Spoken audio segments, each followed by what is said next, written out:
কি ব্যাপার? বসো বসো বসো বসো বসো বসো।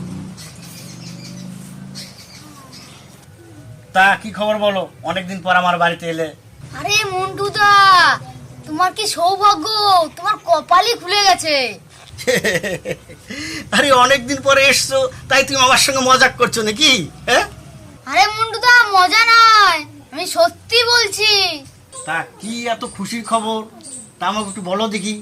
তুমি এত খুশির খবর বলছো, এই গরিবের আবার খুশি, বলো তো একটু। আরে ওই উত্তরপাড়ার সেই সন্দীপ, কানাইয়ের বেটা সন্দীপ, তোমার মেয়েকে দেখে পছন্দ হয়েছে। বলো কি, কানার বেটা আমার মেয়েকে পছন্দ করেছে? তার বলছি কি, এটাই তো তোমার খুশির খবর। ওই ছেলের কি নাই, তোমার মেয়েকে এই টাকা পয়সা ধন সম্পদ দিয়ে রানী করে রাখবে।